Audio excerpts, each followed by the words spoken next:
बच्चे, इतिहास के क्लास में आपका स्वागत है। आज हम पहला चैप्टर के बारे में बताने जा रहे हैं कि इतिहास क्या है।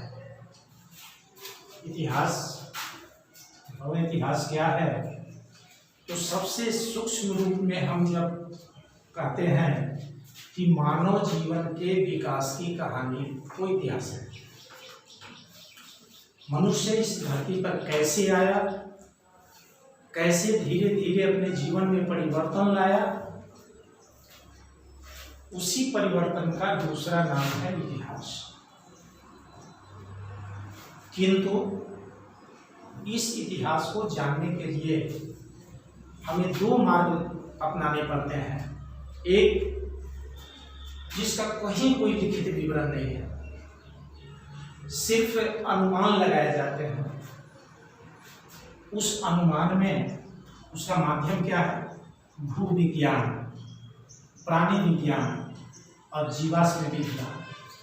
ये तीन ऐसे माध्यम हैं जिनके माध्यम से हम प्राग इतिहास की जानकारी प्राप्त करते हैं कि लाखों वर्ष पहले इस धरती पर मानव जीवन था, लेकिन उसका कोई लिखित विवरण आज तक प्रस्तुत नहीं हुआ।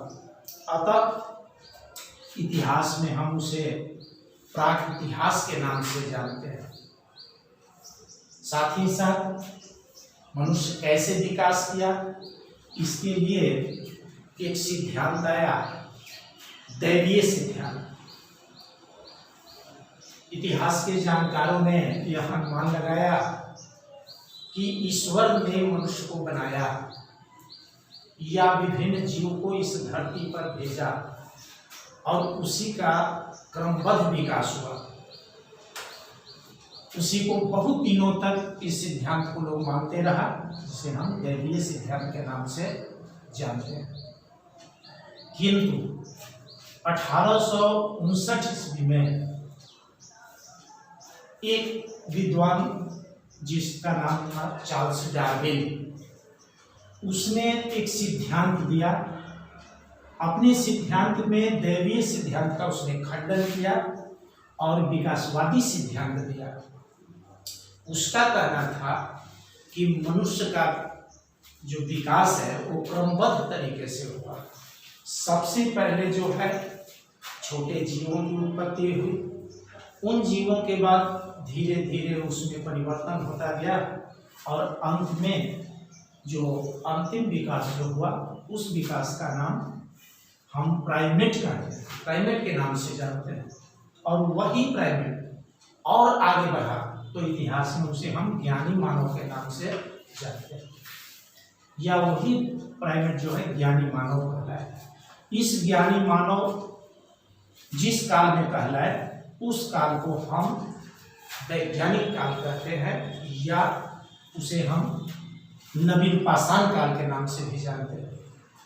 क्योंकि दैवीय सिद्धांत पूर्ण रूपेण पाषाण काल था, विकासवादी सिद्धांत भी पाषाण काल था, किंतु इसमें हम विकास किए।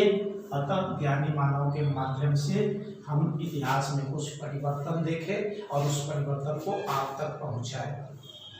बस इतना ही। तो पाषाण काल की अवधि हम बताने जा रहे हैं कि 50,000 ईस्वी पूर्व से 10,000 ईस्वी पूर्व तक के काल को पूरा पाषाण काल, और 10,000 से 3,000 ईस्वी पूर्व तक के काल को नवपाषाण काल कहते हैं। अर्थात 50,000 ईस्वी पूर्व से 3,000 ईस्वी पूर्व तक के काल को पाषाण काल की अवधि मानी गई है।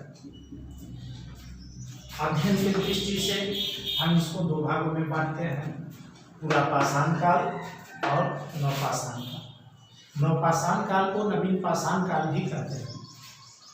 पूरा पाषाण काल को उषा काल की संज्ञा दी गई, क्योंकि सभ्यता का शुरुआत धीरे धीरे हो रहा है। नवीन पाषाण काल को स्वर्ण काल कहा गया, यानी विकास का काल कहा गया, और मनुष्य इसमें अपने भिन्न भिन्न क्षेत्रों में विकास किया। आगे जब हम विचार करते हैं तो उनका जीवन में भोजन का क्या महत्व था, तो पूरा पाषाण काल में मनुष्य पूर्ण रूपेण प्रकृति पर आधारित था। जंगल से कंदमूल, फल, मांस जो भी प्राप्त होता था वही खाकर अपना जीवन निर्वाह करता था। किंतु जैसे ही अभी पाषाण काल में हम आए तो इसमें मनुष्य जो भोजन संग्राहक की अवस्था में था वो भोजन उत्पादक की अवस्था में आ गया, खाद्य उत्पादक की अवस्था में आ गया और कृषि कार्य शुरू किया।